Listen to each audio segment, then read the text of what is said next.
Out here in Piney Grove, we've got about an 800-foot long driveway that's asphalt millings, which are the byproduct of replacing like a highway or something. They grind up the asphalt and then they sell the millings. And then we also have several sections that are limestone. And we've done everything we can to mound it up, give it a crown, bevel it where it needs to be, like have it drain to one side or the other, and pack it in and have a really good driveway up to the buildings. But about twice a year we get really bad thunderstorms. I'm talking about toad soaking, bottom drops out of the clouds type of thunderstorms, and we'll get 4 to 6 inches in an hour.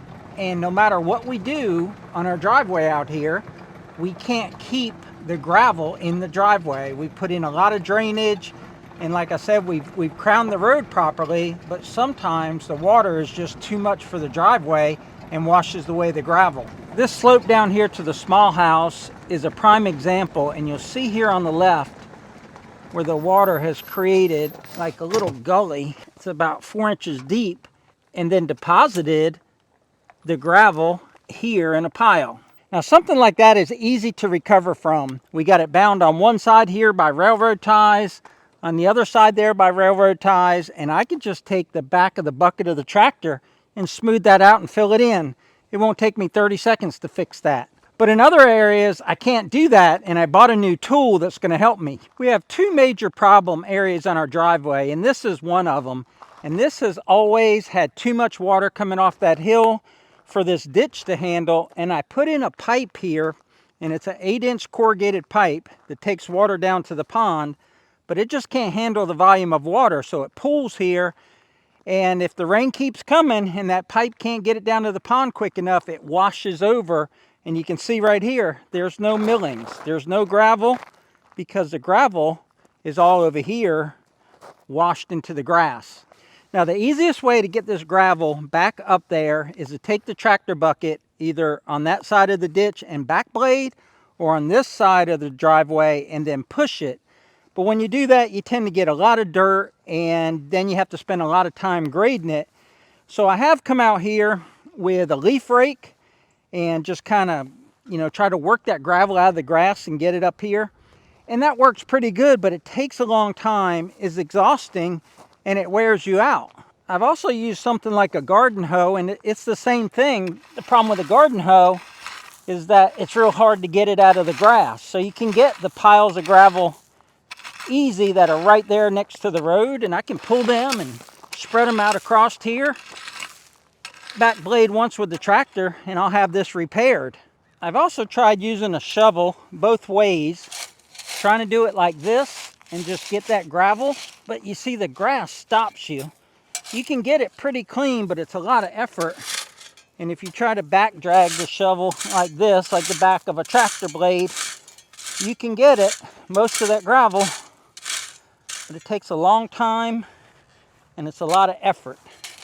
I've even tried a broom, a shop broom, and you can get in here and it works a little bit, but it takes a long time because most of that gravel is deep down in that grass and it just doesn't work. And add in the fact that these heavy rains come in the summertime here in Florida, and today it's 94 degrees and the heat index is 109. I just checked the weather. So looking for a better solution, I found this tool here, and I've known about it for a little while, but I've been hesitant to buy it because it's so expensive. But we just needed a better way to get that gravel out of the grass and back into the driveway, and I think this is the ticket. Now, it wasn't in stock at my local Stihl dealer. I use Cloud Auto in Bonifay, Florida. Great guys. If you are in North Florida, South Alabama area, check them out. This is not a sponsored video. This is not a sponsored product. But I'm excited to get it out of this box, put it together, and put it to work. It comes in two configurations. It's got a brush and a rubber paddle. And I figured the rubber paddle would be better for the rocks. So let's see what we got in here. All right, we got the shaft, the guard, the rubber paddles. And that's it. I think I paid $3.99 for what you see here, plus tax. So this can also be used not only for what we're going to use it today, but also like squeegeeing floors and stuff, concrete floors, I guess tile floors as well. I think there's a way to attach it to the shaft so that you're either pushing the material away from you or pulling it towards you. And with rocks, I want it to turn this way and push material away from me. And there it shows it right there. One way it pushes it away and one way it pushes it towards you. First things the instructions say is to put the shield on it. And if you're familiar with Stihl products, they like to use Torx fasteners. So this takes a Torx 27 to loosen up the clamp-on bracket on the deflector. 136 millimeters it should stick out. Well, I'm going to have to ask Siri how much that is in inches, because I don't know. 5.35 inches is how long it should stick out the bottom here. So we'll get that set and also make sure that we have this little notch right here in the right position. It has to be vertical so that it'll attach to the combi system. And also they have a thing here in the user's guide. They say what combi engines, because I have the smallest two-stroke combi system that they make, and they say you can use it with the KM55, which is the real old one that I have, and they say also the KM94R, which is the one I just bought a couple months ago. So this basically works on all of their combi systems, to include the flexible shaft ones as opposed to the steel shaft ones, which surprises me because you'd think this would require a lot of torque and they would only want it to be on the solid steel shaft. And the shaft I'm talking about is from the motor to the combi system.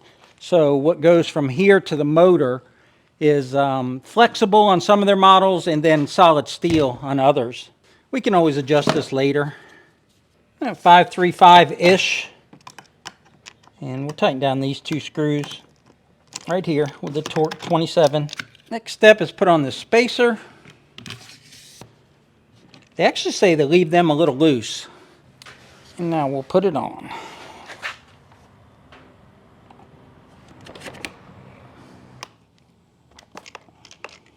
Okay, I think I got it together correctly. Let's get this string trimmer attachment off and get this sweeper on and put it to work. I'm excited. Like, I've been looking for a better solution for moving that gravel, and I'm pretty sure this is going to work. You never know till you try.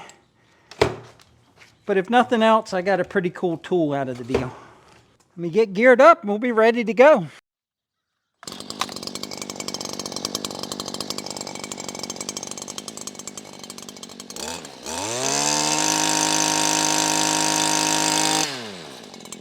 It's a little heavy. Here we go.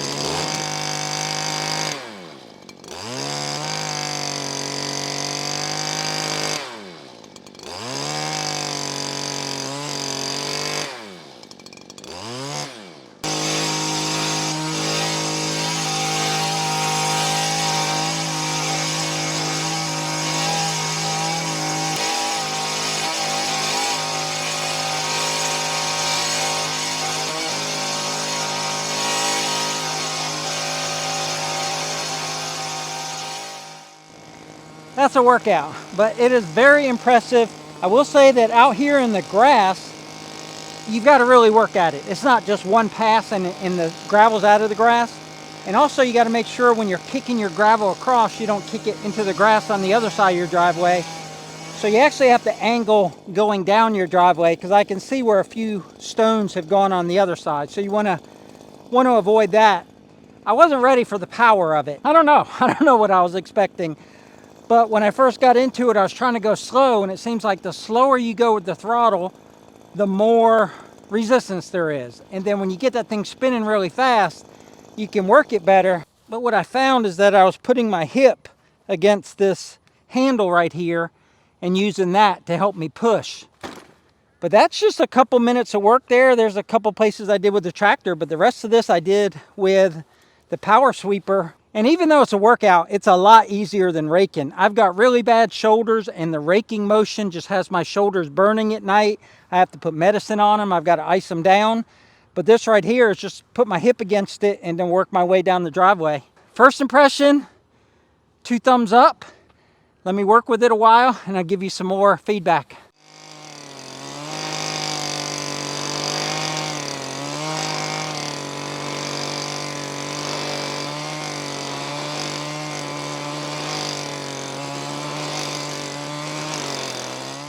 So 6 minutes to do all of this, and look how clean it is.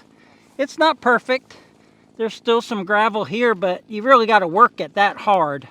But that's embedded enough in the dirt, you don't have to worry about the lawnmower picking that up. Just look how clean this edge is. And that's where the tractor did, so that's where that divot is.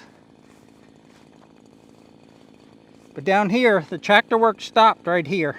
So all this was 100% the power sweeper. Look how it cleaned around this grass.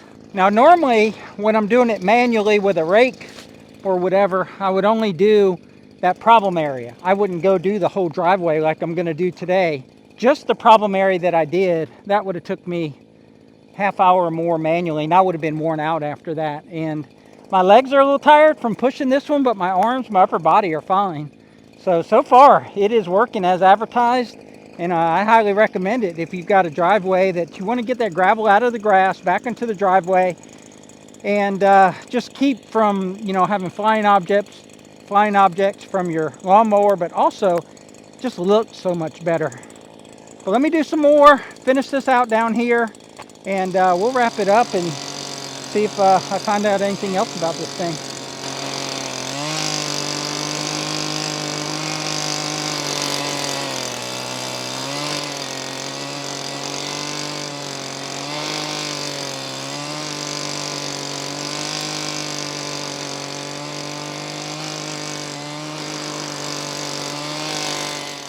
I did about, a couple hundred feet of the driveway on both sides, and it's an area that I don't normally do because it doesn't wash out as bad, but it's probably the first time it's been done in the 7 years since the driveway was built.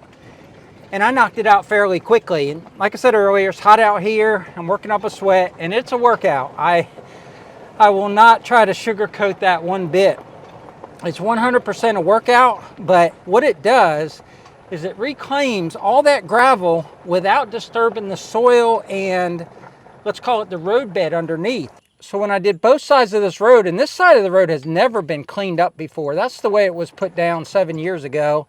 This side of the road I've cleaned up once or twice, not that many times, but it pushes all of that gravel towards the center of the road. I can backblade it, better with the tractor, and now I don't have to use the tractor to go in there and disturb that well-packed roadbed. I think that's the biggest takeaway from this is, yeah, it gives you a clean edge on your driveway, but it gets all this loose stuff where you can work with it without disturbing the roadbed. Problem area is up by the front gate, and I want to save what little bit of energy I have left to do that because I definitely want to get that done today. Now this is the biggest problem area on our road. So we have water that comes behind me under the gate, and it comes off the hill to my right over there, comes down.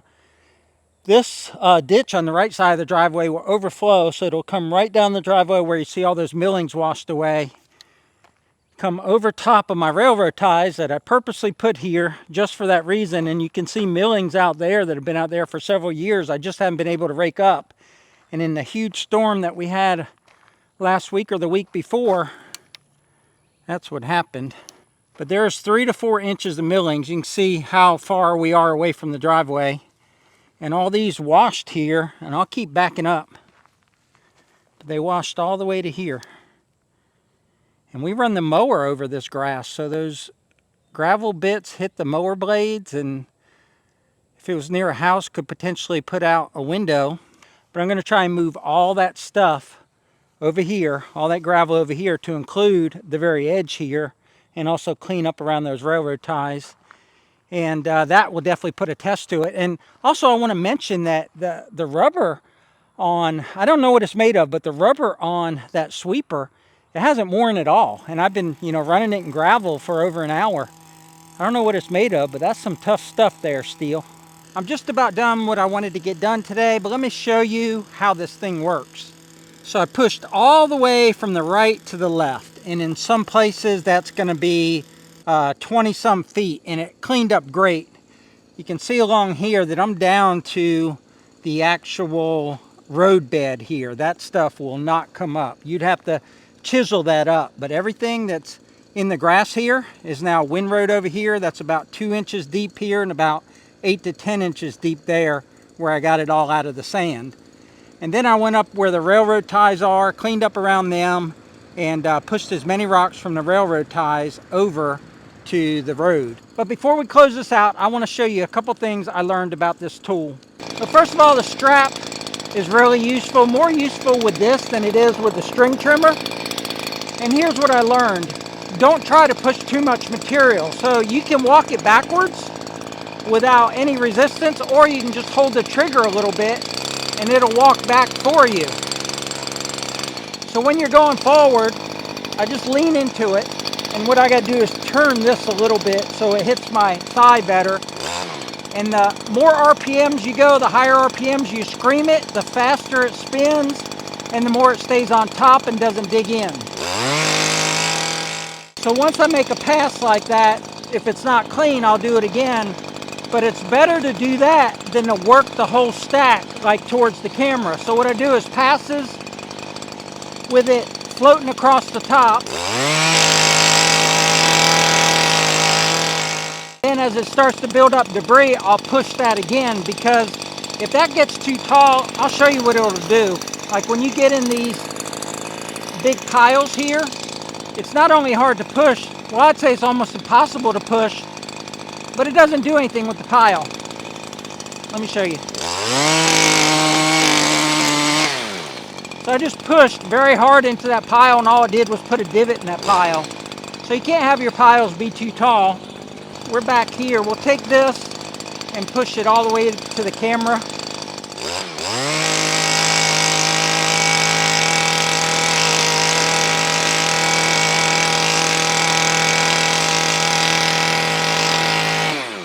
And then once I got a pile, I'll just push it on the road.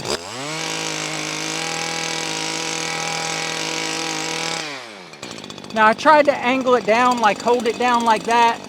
And if it's real deep debris, that kind of helps a little bit. But if you've got loose debris, it wants to go to the bottom.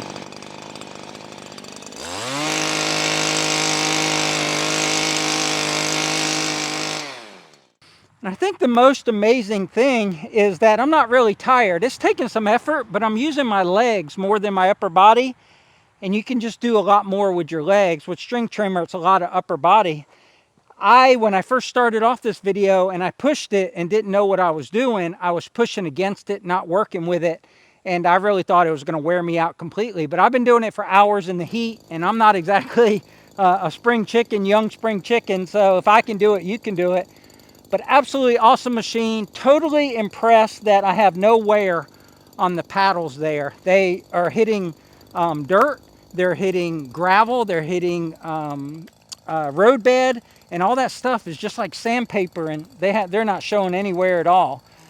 Another thing I'm impressed with is that 94R, which is Stihl's smallest two-stroke, well, it's the only two-stroke trimmer left in their lineup. They've gone to a 4-mix or a 4-stroke. And I did a video on it, and I got some feedback that people were saying it might not have enough power. It has a flexible shaft instead of a solid shaft. It might not be durable, but I can't think of anything that would put more strain on a trimmer than this power sweep, and yet Stihl recommends the power sweep for the 94R. So you get the light power head, you get tons of power. I never once thought that I needed more power, or that the power sweep would get killed by the amount of dirt that I was pushing. So all in all, great machine. Glad I bought it. I just checked my credit card and I paid $393.50 for it. That's tax, title, everything out the door. So well worth it in my opinion. I don't even know how much it would have took me time-wise and effort-wise to get this out with a rake. Probably never could have done it, therefore I never would have done it. But gravel is expensive, and I've reclaimed enough gravel right there that I can smooth that out with the tractor and get that looking like brand new again, just like the day that I built the road. But that's going to wrap it up, guys. We sure appreciate you watching. Check out Stihl. We're not sponsored, just impressed, but they put out some great equipment. But until next time, y'all take care out there. And remember, life's short, tractor hard, and check out these 2 videos right here. They're totally awesome.